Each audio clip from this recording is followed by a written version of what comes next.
Thank you, John, for that warm introduction. Okay, I'm Tracy O'Rourke.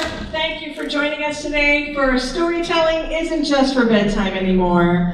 How many of you know a really good storyteller? Right? Do they inspire? How many of you liked the stories Brian Elms told this morning, right? He was talking about change and innovation, the risk in innovation, and that story about his daughter, right? How many of you really connected with that, right? Because how many of us, a lot of us have teenagers, right? And does it make you realize we take risks every day with our teenagers, if you have one? And so that's really what we're trying to do here is we're really trying to share the idea of storytelling, and that many of you are natural storytellers. You probably have lots of stories to share, and we really want to help you share those stories. So we're hoping that you really learn from our presentation, and the output is that you're sharing more stories to inspire each other and help innovate together. So, on that note, I'm going to introduce my fellow colleagues. Well, actually, I'm going to let them introduce themselves. But I will say that Mitch, because he's so humble, is participating and collaborating with us today. He has a book, Storytelling at Work. An interesting personal fact about me is when people ask me where I live in two places. I live in Woodstock, New York. Yes, that famous Woodstock, New York. Raise your hand if you went to the festival. Nobody. One woman up here. She also gave Brian Elms a Focus. Are things starting to swirl for you? Okay. And secondly, I live in Mexico, San Miguel de Allende, right in the heart of Mexico. So I'm more than bi-coastal, I'm bi-country. And in my emails to friends, I tell them that I'm living on the other side of Donald Trump's imaginary wall. So nice to see you all, and hope you enjoy the session. Okay, and again, I'm Tracy O'Rourke. I'm with building6sigma.com, as Elizabeth is. We've been doing this over 20 years. I started at GE when Jack Welch was there. We both teach at UC San Diego. We teach the Lean Transformation and Lean Six Sigma Greenbelt. An interesting personal fact about me. So I'm going to go ahead and have courage and share that I'm going to date myself a little bit right now with my interesting personal facts. So this month, celebrating my 30-year high school reunion. And don't it look good? Oh, and I found out that I still hold the high school long jump record. Whoa! I'm kind of amazed. They're like, wow, do these people not know how to jump? I mean, it's been 30 years. Okay, let's see if I can at least match Tracy's accomplishments. My name is Elizabeth Swan. Anyone here seen the Pirates of the Caribbean movies? Yeah. Keira Knightley plays me. So aside from my background in piracy, I've also been doing Lean Six Sigma for over 20 years. Tracy and I, let's see, Tracy's in San Diego, based in San Diego. I'm based on Cape Cod. A little known fact about me is that, I'll give you two little known facts. One, I can ride a unicycle, and two, I used to perform improv on stage in Boston, at Improv Boston for many years. Unicycle, kind of a novelty now, not really coming out of the closet much, but improv I use every day.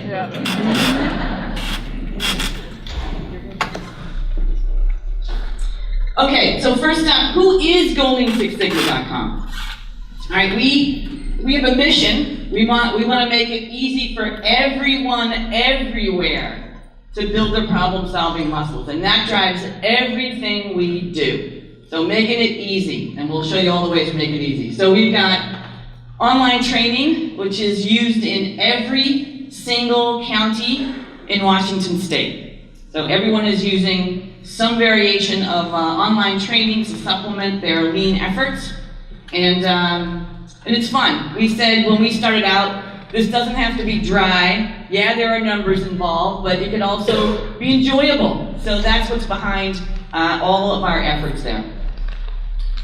These are some of the folks we work with, and we've got bricks and mortar, we've got online training, customers, and what's similar about all of these groups is that, in our words, if you have a company, you have problems. It just goes with the territory, and we're here to help. Yeah, go ahead. Okay. So now we're going to talk a little bit about how storytelling fits into a lean organization. And rather than tell you, I'm going to tell you a little bit about a framework that you may have seen already during this conference. So this is what we call the Shingo House, and you've probably heard that successful lean transformation isn't just about training people on tools. There's lots of other things that have to happen as well to make a lean organization successful. And this is a very simplified version of what we call the Shingo House. This is from Shideo Shingo. And this is basically the structure and framework for a healthy organization or a healthy culture, and we equate that to a lean organization. So customers is a focus, strategic alignment, lean tools, and culture. So the idea behind this Shingo House is don't just train people and expect lean to transform your organization. You really need to have activities or efforts in every single one of these floors, if you will. So based on that, where do you think storytelling fits? Which floor? All of them. Yes, they do fit in all of them. How? Yeah, can you tell stories about customers?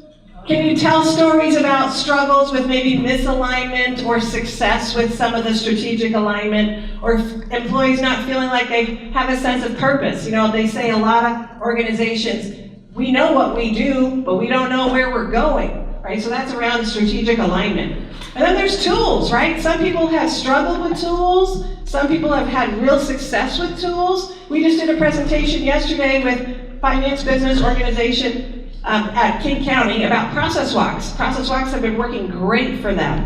And so they told their story about how that worked for them and some of their learnings from that. And finally, culture, treating people with respect. Culture is about building community. And building community happens with stories, telling stories. As a matter of fact, aren't we all part of the lean community here in Washington? We're our own tribe in itself. And we're here to hear about all of these stories of trials and tribulations as well as successes. Are you getting something out of the conference? Yes. Yes. Has it been valuable? Yes. Are you going to tell more stories about what you found and what you discovered? Yes. Absolutely. So, I just want to make sure people felt like they had an understanding of how storytelling fits in to building a lean community and a culture of continuous improvement. Okay, so we have a little activity that we want to do, a brief exercise. We're going to make Elizabeth run around. And oh, by the way, if you participate, you get a free lean training and certification. Oh, she has it. Okay, ready? Okay, Elizabeth, go ahead. Pick somebody that looks fancy. Okay, this is difficult, but I think you can do it. Ready, Tracy? Yes. Share your name and job title. Tricia Olson, complaint investigator with Residential Care Services. Very nice, thank you. Not bad, huh? Oh, thank you. Woohoo! Let's have another one. Anyone want to volunteer? Raise your hand. Raise your hand, Someplace raise your close. My name is Carissa Sullivan, and I'm the e-library manager at Timberland Regional Library System. Beautiful.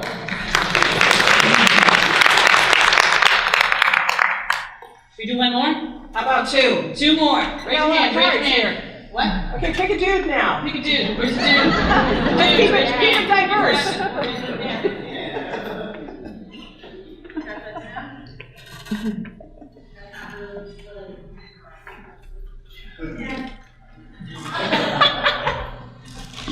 I'm Fox Blackburn, and I'm a compliance coordinator at the Public Disclosure Commission. Beautiful.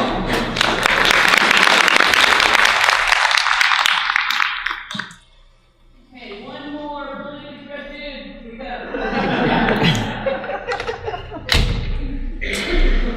David Wells. I'm a physical technician at Fairway Heights Country Club, Harriman Correction Center. Spokane, Washington.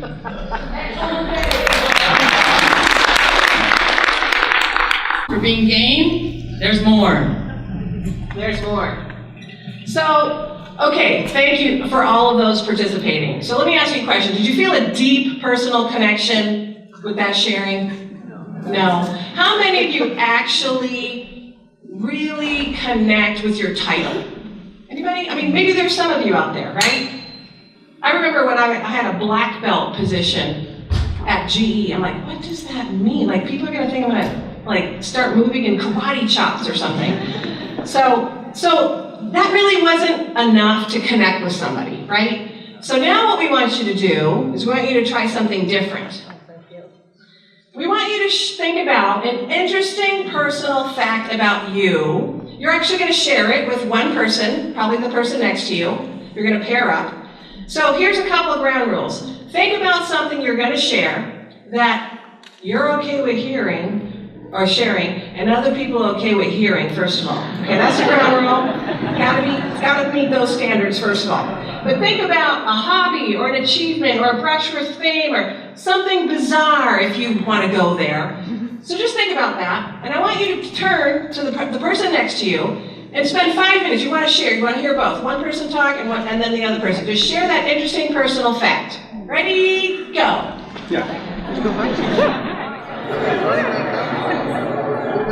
Okay. Elizabeth is going to go ahead and go around and give away some more free stuff. For volunteers that might want to share their interesting personal fact, and we have a girl right over here that already has her hand out. Go to her. Let's hear it. Really close, just really. Close. You got to practically kiss the thing. I am a champion swing dancer. Way better than being a champion swinger. I like the swing dancing part. Thank you. Give her something free. Give her two. I did. That was terrible. Okay, we need another volunteer. Send me where I'm going. Watch the. Right over here. Right over here. Right over here. Third row back. Fourth row 1, back. 2, Stand up. Go ahead and 3, stand up. 4, and here you go. Hello? Yes. I'm going to give you a list of all the things. Hobby. I like to make deodorants. I'm like an inner hippie, so I got to do that a lot. Brush with me. Someone wanted me to take a picture in front of the bad garbage poster. I was at a Hard Rock Cafe because I had red hair at the time. Somebody's like, oh my god, you look exactly like Sugar Manson. So I was kind of my personal thing. And it's something bizarre. So I was about to go study abroad in Barcelona, and I was at the airport, and I dropped a canteen filled with water on my toe, and I broke it. But I refused to miss my flight. So I was in the airport / on the plane with a broken toe. Wow. Whoa! Bam, there you go. Thank you. Okay, she's an overachiever. Yeah. We only needed one. But thank you, because those were all interesting, right? Did you learn a lot about that lady right now? Yes. Okay, we got a few more over here. Right over here. I'm looking for dudes. Okay, because we got 2 girls. Here we go. Here's a dude over here. Dude. Right. Here we go. What do you got? When I was in high school, I worked in a Christmas store in Carmel, California, and I sold a nutcracker to Doris Day.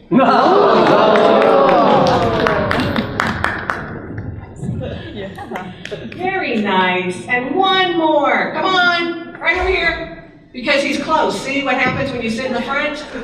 We love the front row. Oh, that was preemptive. I used to run an animal rescue, and my cat has a cat. Your cat has a cat. Like it. Okay, good. So we are going to save, we want you to remember your interesting personal fact that you shared, because we're actually going to save it for later. We're going to build on it after Mitch tells us some of the elements of storytelling. So just hold on to that, because you're going to leverage something you already know very well, and you're going to build on that. So now I'm going to have Mitch dazzle us with why he became a storyteller, or how he got into storytelling. Big applause for me. Dazzle. Okay, well, thank you, ladies. Happy to be here. 6 years ago, in a conference very much like this, not in Washington, but in Illinois, I was approached by a person who later became a client of mine. And they asked me a very simple question. What do you do, and how is it that you've been successful? My work is about innovation. I work with companies as different as Homeland Security is from MTV, both of whom are claiming to want to innovate more. So I looked at their name badge. I saw that they had a big company title. I'm thinking, ka-ching, ka-ching, this is good. And I gave my standard response of what I do and why I think I'm successful. As the words came out, it felt kind of like blah, blah, blah. It was my rap. It was my canned elevator speech. I didn't even believe it. They were polite, they nodded, they took my card, but after it was over, I felt like that wasn't real. That wasn't authentic. And I asked myself, what do I really do? Not just my job title. I have two cards. One says president. The other one says archduke. When I ask people which card they want, they always ask for the archduke card. So I started thinking, what do I do? So sort of in the spirit of lean, I started to deconstruct my role. And I took out a legal pad. I started writing all the things that I do. All the tools, all the processes, all the techniques, all the needs assessment, all the marketing, all the sales, trying to find out what really has made me successful. And I saw something on that list that surprised me. Storytelling. I never thought of myself as a storyteller. When I promote my work on the various websites, it has never historically said storytelling. It has said other things that I think people wanted to hear, so they would buy my services, but storytelling never made it to the home page. I started to think about this. Every time I tell a story in a session, whether it's a keynote or a small workshop, anytime the people in the workshop or training tell a story, I see a palpable change in the audience.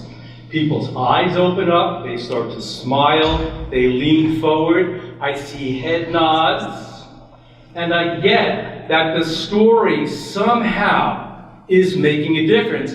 But I have always, until 6 years ago, not even noticed it. Kind of like this. You know the classic FedEx logo?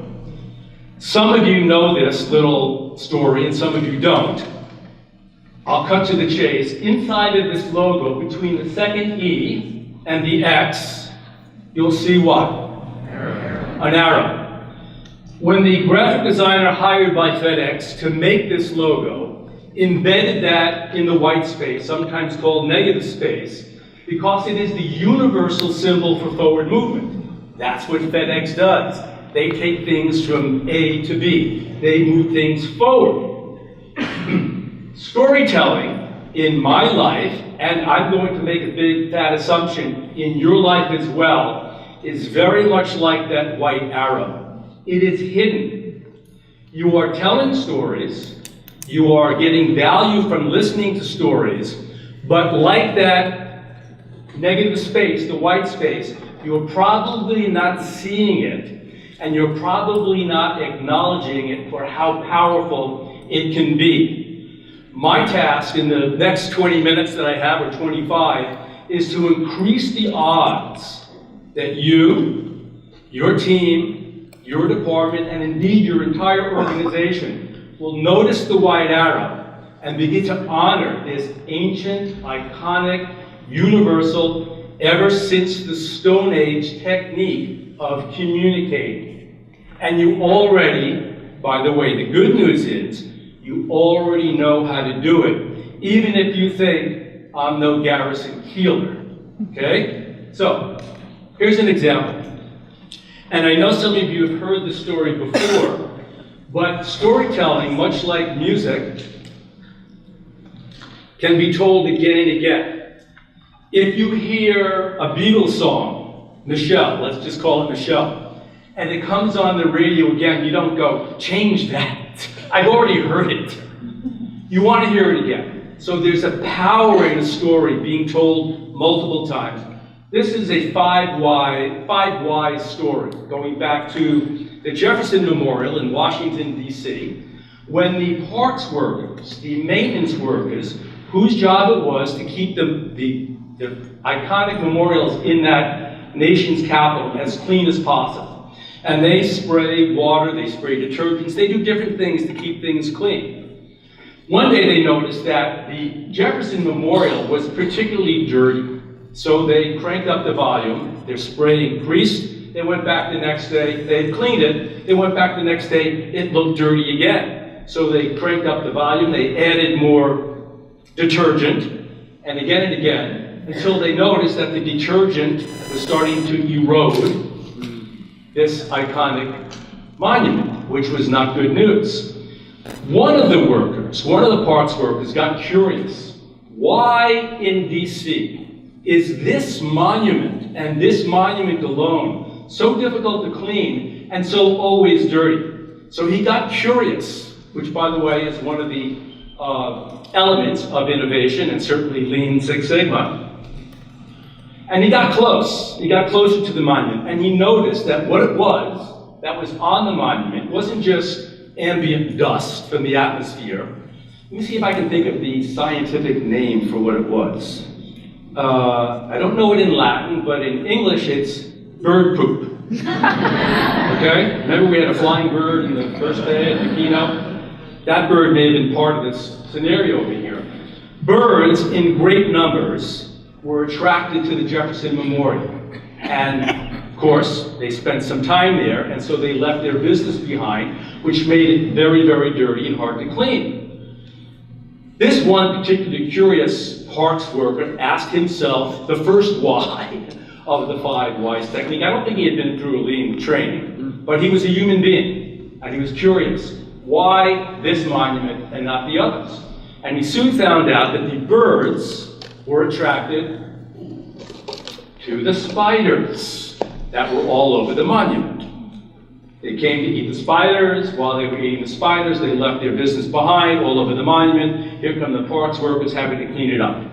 Okay, problem solved? No. Why were there so many spiders? Well, the spiders were attracted to these very small insects called midges. Crawling all over the monument.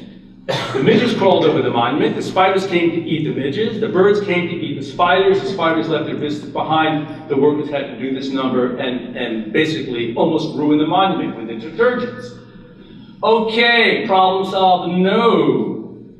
Why, he asked, were there so many of these little teeny bugs called midges? Well, he found out, midges were very attracted to the lighting effect of the Jefferson Memorial. For midges, it was kind of a mood lighting, a kind of an aphrodisiac.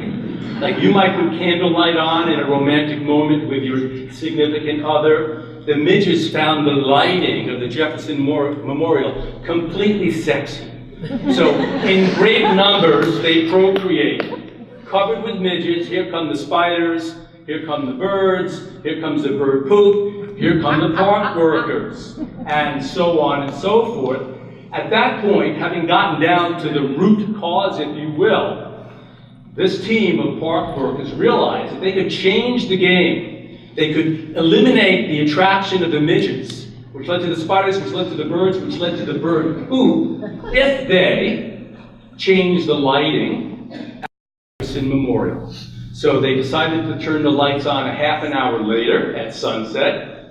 The mix of sunset and the artificial lighting changed the mood. The midges were no longer in aphrodisiac land. They didn't come, nor did the spiders, nor did the birds, nor did the bird poop. Now, that's a short story. It took me 2 minutes to say that.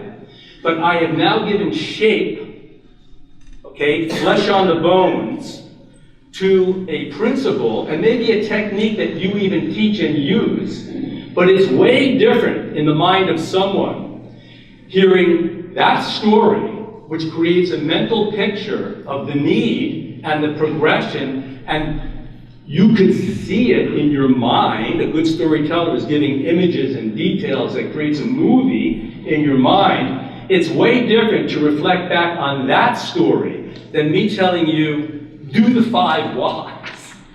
Just ask why. And it's like it has no mojo to it. It's just a thing to do. But when it's attached to the story is memorable. And the story transfers what's called tacit knowledge. That's a word that was a phrase that was invented in the early 50s by a man named Michael Polanyi, and then later became a Japanese technique, which is basically how do you transfer insight and wisdom to other people. Okay? You can't do it with a instructional video necessarily. You can't do it with a list of instructions. You can't wave your finger at people and tell them they should become wiser or more insightful. In Europe, decades ago, there was a guild system, and apprentices would attach themselves to the master. And the master had been doing it for 30 or 40 years, the master goldsmith, silversmith, carpenter, whatever, tile maker. And here the young buck, the young recruit, the new apprentice would work alongside that master, and something would happen that had nothing to do with being instructed. It had to do with osmosis and seeing what the master was doing, and then that person imbibed that quality and became masterful themselves. That's the guild system. That guild system is kind of gone. The closest approximation to the transfer of tacit knowledge, the hard to communicate insight and wisdom that is in your head to another person, the modern day correlative to that is, guess what? Storytelling. Because storytelling is the container, the narrative. It is the shape that gives meaning to the listener. It also, I shall say, as Tracy was talking about storytelling as building community, storytelling reduces resistance. When you hear somebody tell a story, assuming that they're telling it relatively well, and we'll get to that a little bit later, of how to tell a good story, you start to feel some affinity with that person. The boundaries between the two of you dissolve. That person is letting you into their life. You start to know them. Not just their job title, as was how the session began, but a revelation of who they are and what they've done. A feeling that we are not that dissimilar, or like you're interesting, or thank you for actually being vulnerable and sharing something about yourself. So one thing it does is it reduces resistance, it engages, it connects, it's memorable, and it creates a feeling of safety and relaxation. Those stories are called what? What were those early childhood stories called? Fairy tales. Little Red Riding Hood, Cinderella, the Three Little Pigs. In those stories, each of those stories has a key value, or principle, or message, or meaning that the parents want to convey to their child. And they don't do it with a PowerPoint show. Okay, honey, sit up in bed. Daddy's going to take you through a PowerPoint show. Let me give you a spreadsheet of Cinderella. Or even, let me show you the fishbone diagram of Cinderella's life. They don't do that because that is, guess what? That's left brain stuff. And there's a time for that. Indeed, there's a time, because lean and storytelling are like two sides of a coin. They go together. They're not in opposition. But that child got their first message, their first meaning, their first teaching. And don't you remember Cinderella? Don't you remember the Big Bad Wolf? Have we forgotten those stories? Disney has leveraged those stories into multi-million-dollar empires because they know that that stuff is still in us and we care about it. So grow up a little bit later and you become religious or on a spiritual quest, and you read the Bible. If you're from India, you read the Bhagavad Gita. If you're from Islamic culture, you're reading the Quran. Guess what those books are made of, folks? Stories. They're all basically stories because the teachers of those traditions, your priest, your rabbi, your minister, your pastor, when he's up on stage or she's up on stage, they populate their communications with stories because they know that stories stick and they can get past the guardians of the gate and get to your heart and your mind at the same time. Because storytelling evokes emotions. And that is one of the things that you can consider as a value-added aspect of storytelling because it goes past the mind straight to the heart. And when you want to communicate a message that's memorable, storytelling is the one that does that. I'm remembering on the first day the story of the fly in the urinal. Yeah. I kind of can't get that out of my head. I've tried, but it's not leaving. Like the big bad wolf. Because even that was a story. It was a minute story. Guess what? A joke is a story. It's a short story. So there's power in stories and power in storytelling. Now, you all at some level of detail are Lean Six Sigma practitioners, and sometimes I'm just guessing. Another little known fact about myself is that I'm an amateur psychic. Not sure what that means. You know what I do when I get to a restaurant and the waitress comes down, I go, November 17th. Your birthday, right? She goes, no. But I've done it enough times where actually I got it once. Like if you do it 365 times, you can get it once. My friends look at me and cringe, like here he goes again with the birthday guessing thing. My story of my restaurant experience. So, why do you struggle? Or why do you resist? Or why do you imagine that it's not possible for you? So here are a few possibilities. First one, which is true for just about anything, is those of you who do struggle, I'm not saying you all do, but those of you who do, may have a self-image of yourself as, I am not a storyteller. I know storytellers. My dad was a good storyteller. My grandpa was a good storyteller. My grandmother was a good storyteller, but not me. Now, I'm going to challenge that because I know from experience, having talked to thousands of people and led multiple workshops and sessions on storytelling in very buttoned down organizations, I will add. Not just fairy dust stuff, but real, right cut to the chase organizations. That people who think they are not good storytellers are basically, it's a self-fulfilling prophecy. So I ask you for now to suspend that thought. Sociologists and anthropologists and psychologists that have deconstructed human beings' conversations, they record them, they have transcripts of them, and they look to see what percentage of a conversation, a normal everyday conversation, a story, 65% of all of our conversations, of what we share with each other, are made up of stories. We're not aware of it. Like the white arrow, I wasn't aware that storytelling was so powerful. But it is, and you're a natural. Number two is, you don't know what your core message is. You tell a story, but it's like, whatever, and it's sort of like somebody, you've seen them, those people that get up on a TED Talk, not the good ones, or a keynote speaker might tell a story as an icebreaker because they're nervous and they know how to tell the story. So that story that they tell relaxes them. But there's no real meaning or message in the story. It's just a throwaway.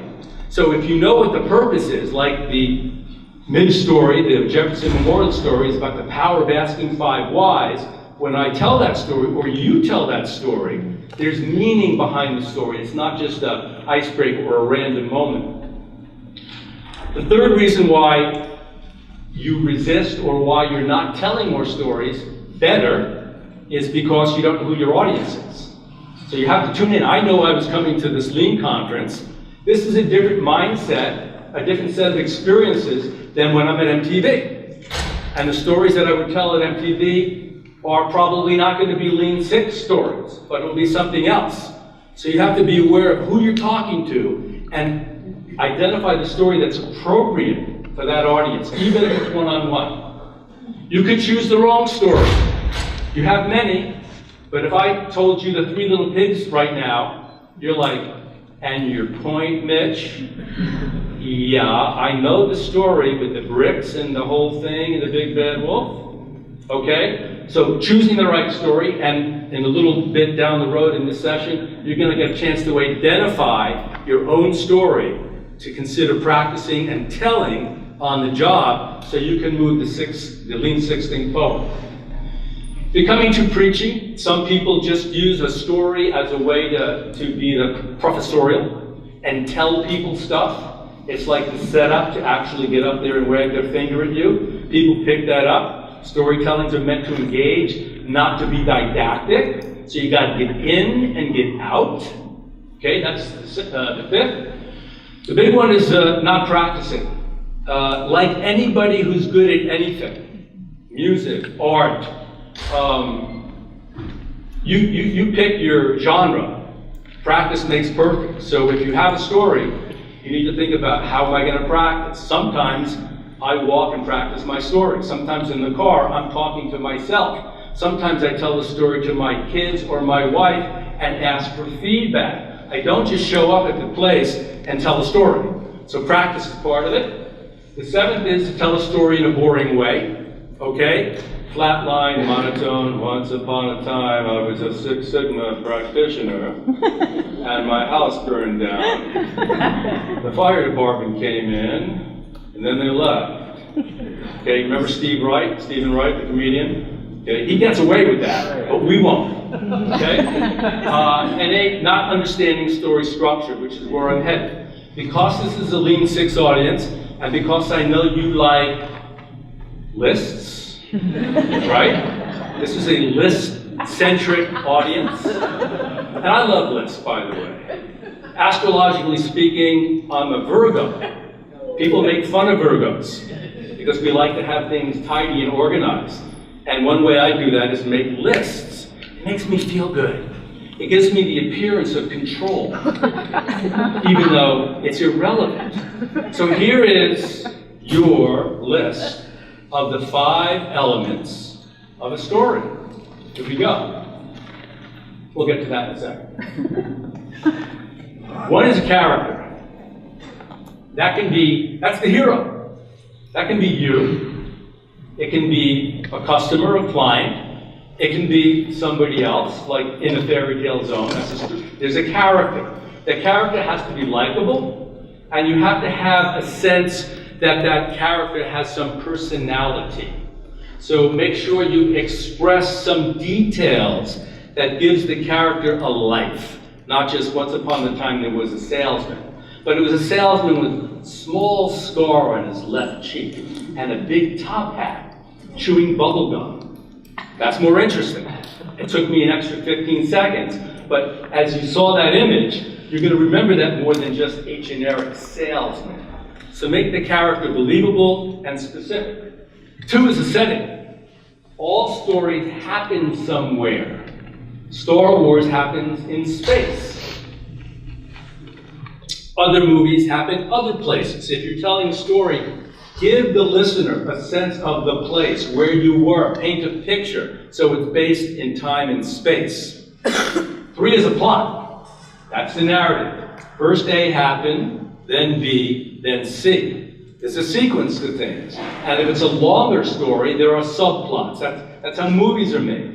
In your stories, because you may only have 2 minutes to deliver the goods, you don't want to get overly overamped about the plot. So 1, 2, or 3 key points. 4 is the one that most people forget. There is no story without an obstacle.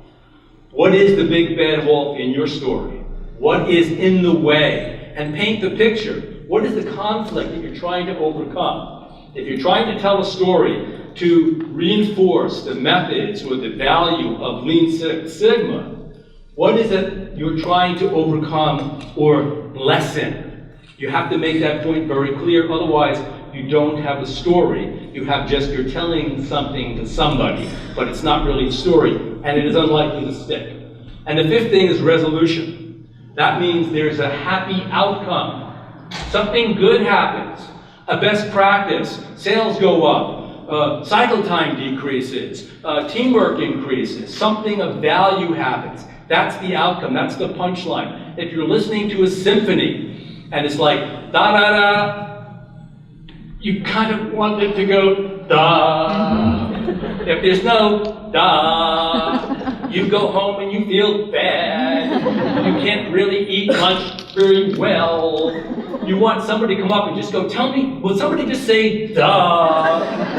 I want this thing to be completed. So your story needs to have a resolution. Here's the happy ending. Here's what we learned. Here's what the insight was. Here's what I learned. Okay? So you can do that in many ways, but you need to think through these 5 elements in order to know that you really have a story. Okay? Understand that? So just before I turn the clicker over to my 2 compatriots, no.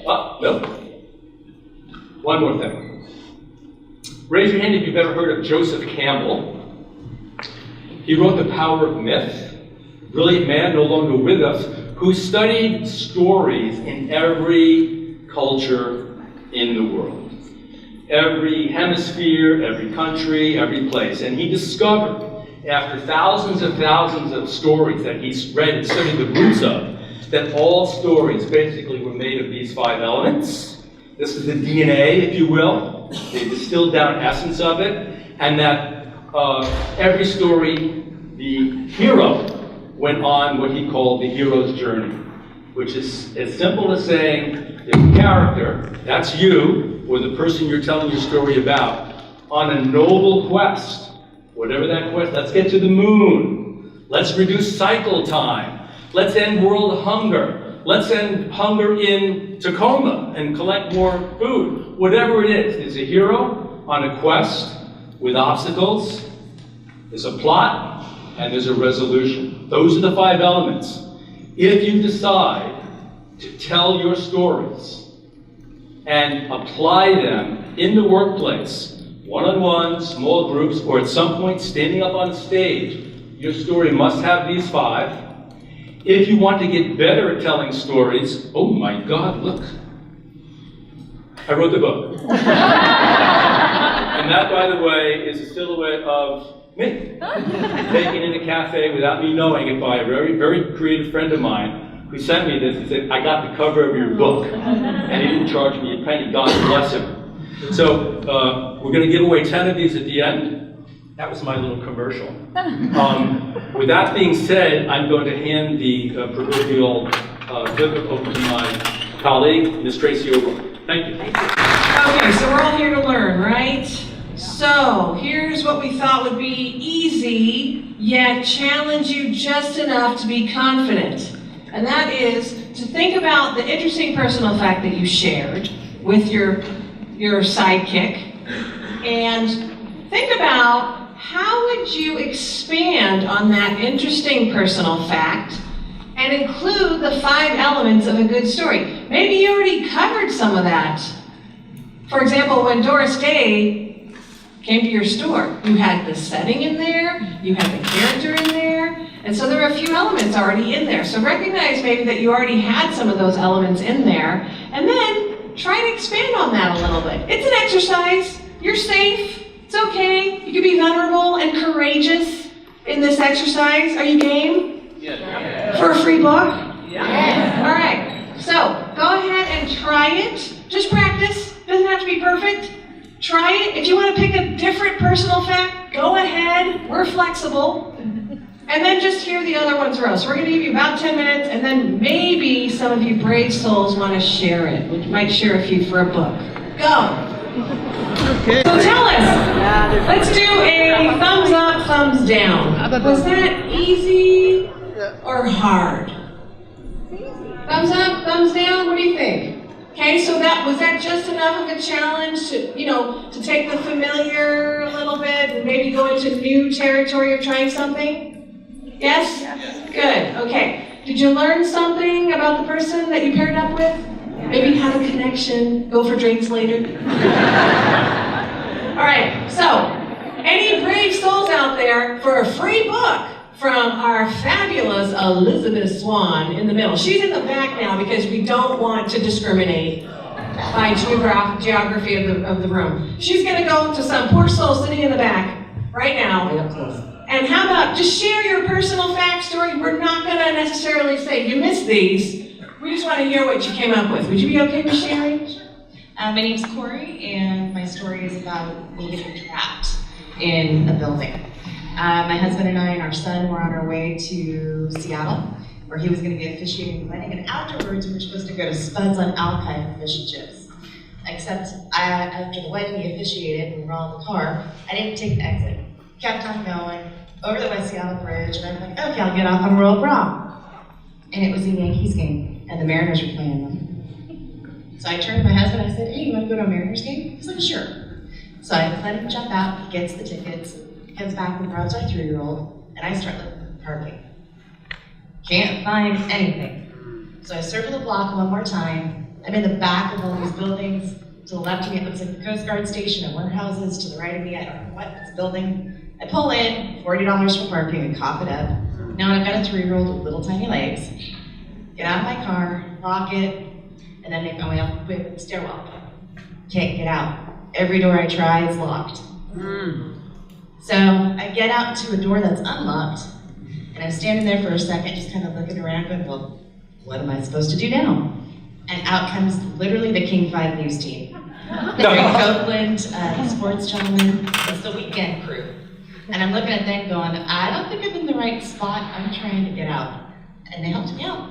They walked me all the way through the studios and made me pass, and got me out past the security guard. And in the meantime, I got an impromptu tour of it all. And got me on the game. But the King 5 news team saved my day.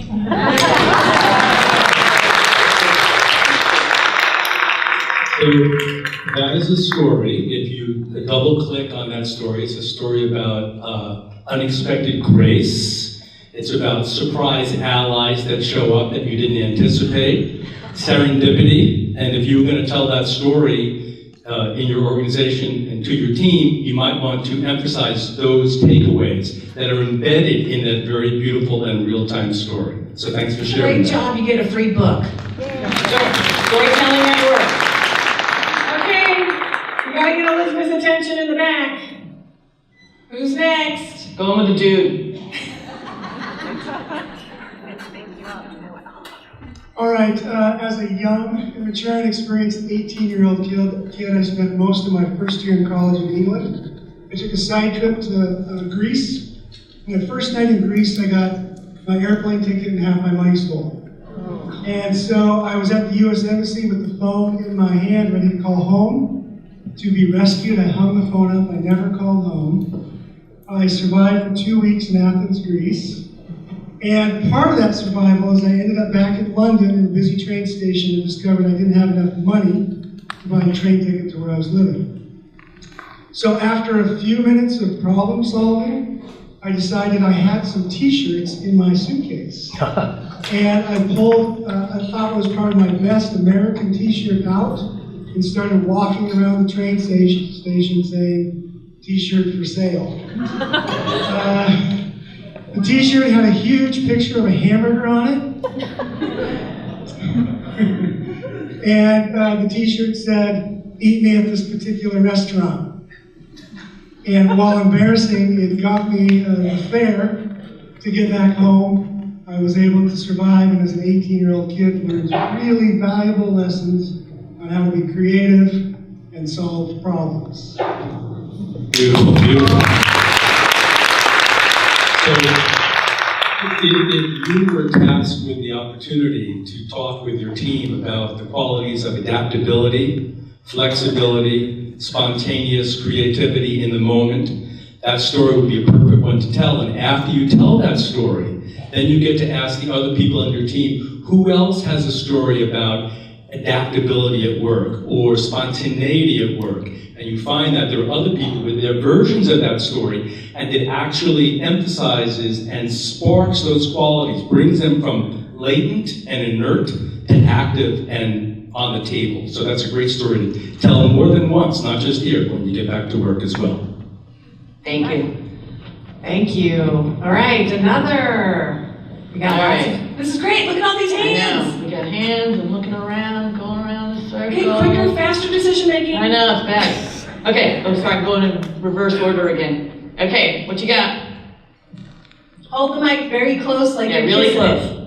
Hello, my name is Kelly Graves, and I am a scrapbooker. And scrapbooking started for me when I was in college because I liked to party, and we would take lots of really fun pictures. And I wanted those pictures to be displayed for everyone to see because they were silly and fun. So I would spend my days scrapbooking, and my friends would make fun of me because they would be out partying some days, and I would be in scrapbooking and cutting paper and putting stickers on. And it didn't stop me. I kept scrapbooking, and those friends that made fun of me, I just recently made them an album of their wedding. And it brought tears to their eyes because it was so beautiful. So I'm making memories for people and myself.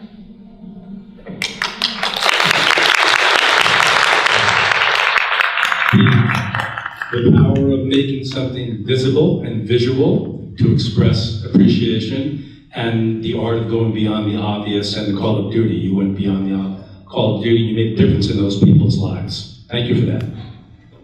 Okay, let's do one more. We got a hand up right over here. This first one, we got to give her, some credit for that. That hand shot up fast. Right here? Yep. Okay. Hey. Lena with Washington State Control. A little closer to the mic, please. I'm a singer in a choir for my church. One day we had to go perform at a revival, coming from Everett going to Tacoma. We're riding in the car with Pastor and First Lady in their fancy Cadillac. We get a blowout. We're already running late. No one in the car, including Pastor, knows how to change a tire, so they want us to wait for AAA. If you know AAA, they can take a long time. We don't have that kind of time to wait. My grandpa, who is a mechanic, taught me how to be independent and to do things for myself. So, alto in chair number 2 was able to change the tire in front of Pastor and First Lady and the other sopranos who couldn't do anything. And we made it on time, and I was able to do my solo.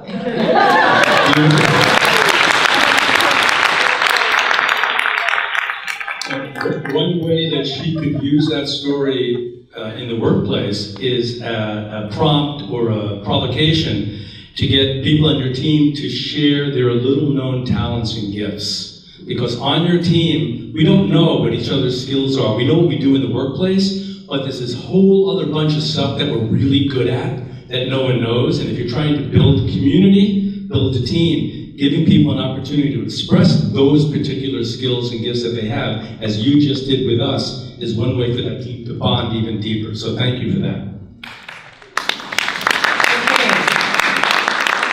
Mitch, and thank you all for sharing those stories. So I think what's another hopefully step you can take is sometimes people say, well, what story do I have that would show flexibility and adaptability and courage? And you draw a blank. You can't think of anything. Sometimes the easier way is to identify that you already have really good stories and do as Mitch did, which is, what does that story actually tell? What are the key things that are coming out of that story? And that's the connection. It might be easier to go that route than to think of it as, well, what story do I have that creates flexibility? So try that. Think about the stories that you hear, that your husband repeats over and over. And say, what kind of key takeaways is he trying to tell me? And that might be an easier jump for all of us to tell more stories at work. I'm going to hand it over to Mitch to talk a little bit more about community building. Don't worry, if you want to book, you're going to get another chance. Thank you. Okay, round of applause for Ms. Tracy Award.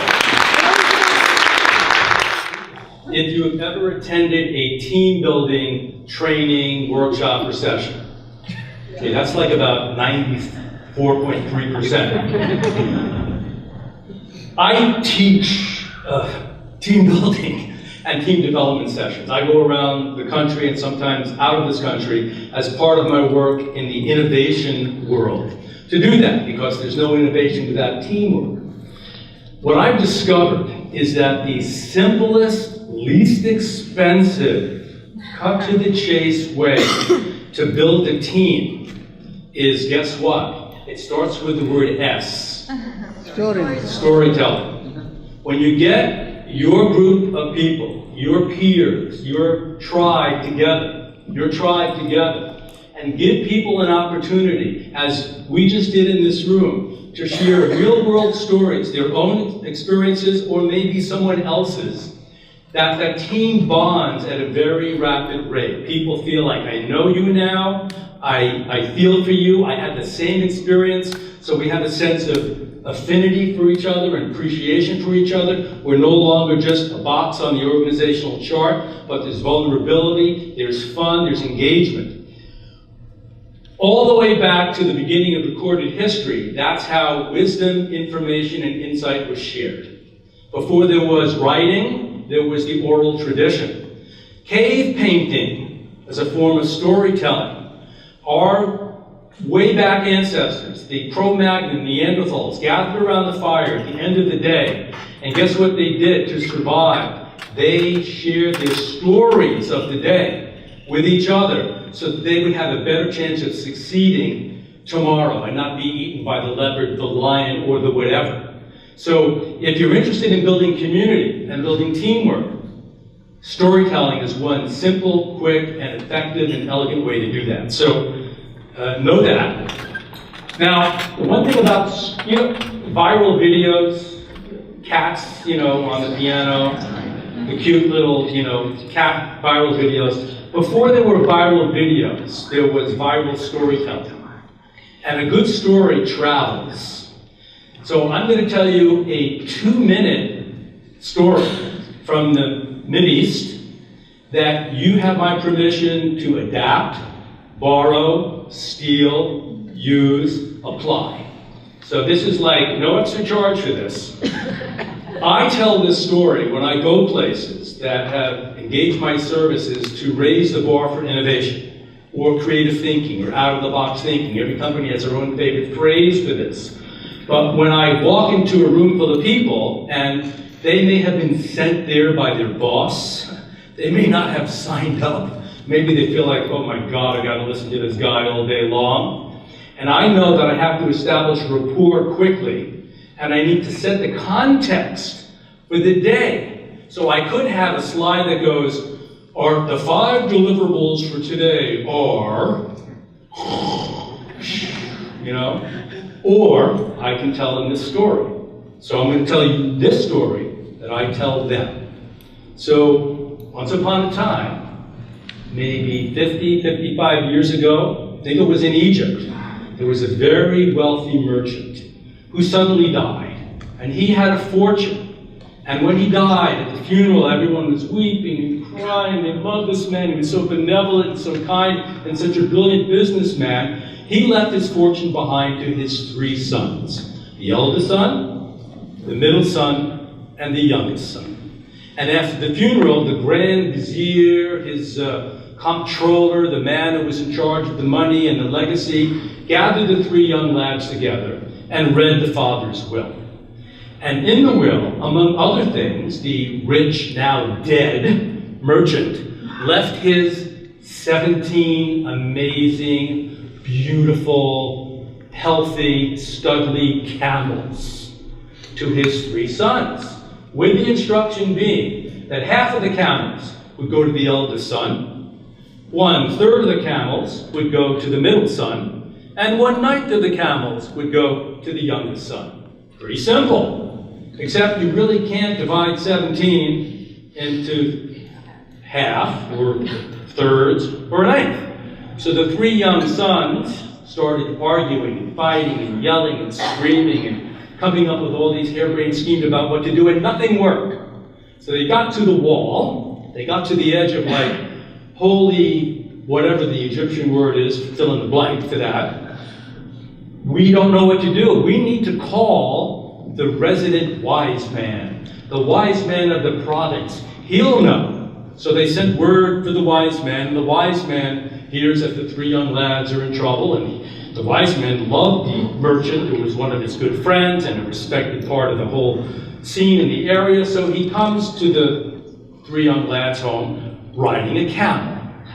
And he says to the 3 boys, I loved your father so much, and I know this is a real challenge for you to figure out how to divide up the 17 camels. So because of my great love for your father, what I'm going to do is I'm going to donate my camel to the 3 of you.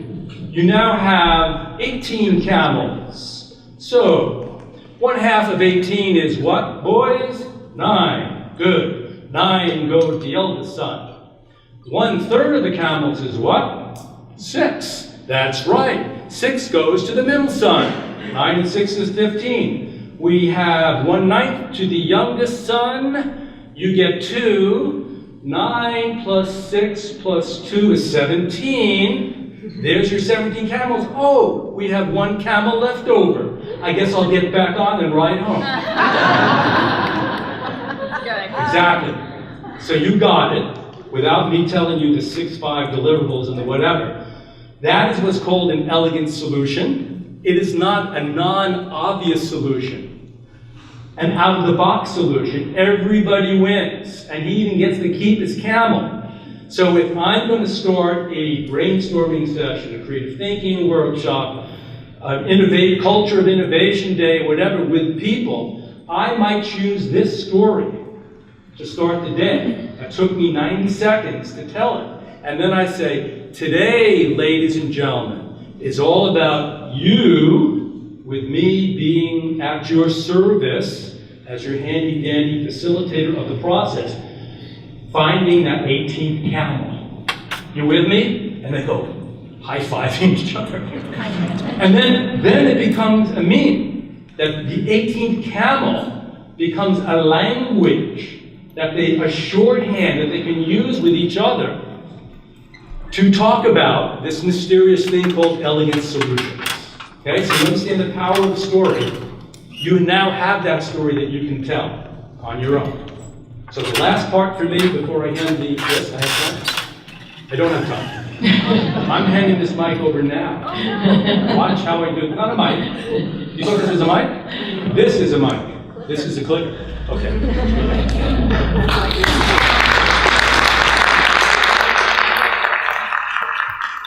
So, just to wrap up, you already now have a technique to encourage storytelling, a little known or a personal fact. It is so simple and so powerful. It works remotely too. Tracy and I, as we mentioned, teach at UC San Diego. I live on Cape Cod. I am not in San Diego teaching. We have not met our students, and they have not met each other. But we asked them to share a little known fact. And when I went on to see if there was any questions, I saw 11 students had 30 new messages. And I was like, what have we done? What have we not uploaded? How have we messed up? And what I saw was they were all asking each other, you've been to every brewery in California? You've been to, what was the other one? Every prison? A lot of questions. They were the nutritionist at the prisons. Good clarification. I think there were some questions to that effect. So it works remotely. They already have a community. They are now a network with each other to help problem solve as they work through to get their Green Belt certification. Make it part of your daily activity. It builds community, networks, and problem solving ability.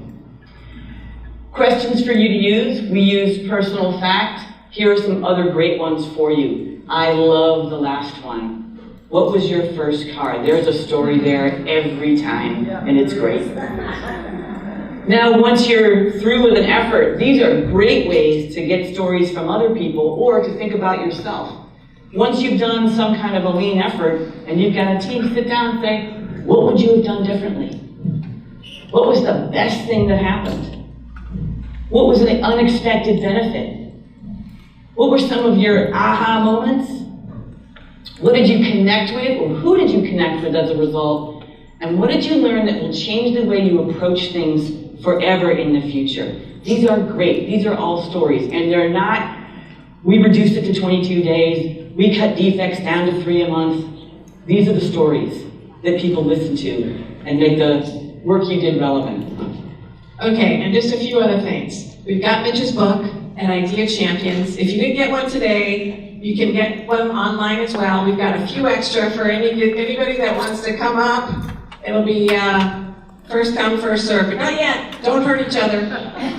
We also have, just so you know, GoLeanSixSigma.com has lots of free resources. We actually have a podcast called the Just in Time Cafe. We actually did interview Brian Elms when he was at Denver's Peak Academy. It's hilarious. So, and lots of other people like Paul Akers, Mike Osterling, Karen Martin, lots of different authors. It's free every month. And we also have lots of success stories that really tell the story of success in Washington. We've got a couple of stars in the room right now, Anju and Kara, right here, raise your hands. We've also done their success stories right over there. And if you have one that you want to share, we would be happy to be able to be the vehicle for you to share your story. So also send us a note. And also we've got free tools and templates, webinars, videos, and lots of success stories. So, any questions for Mitch, myself, or Elizabeth? And then we will let you go. You can leave if you don't have a question. Yes, Brandy. You're going to have to yell.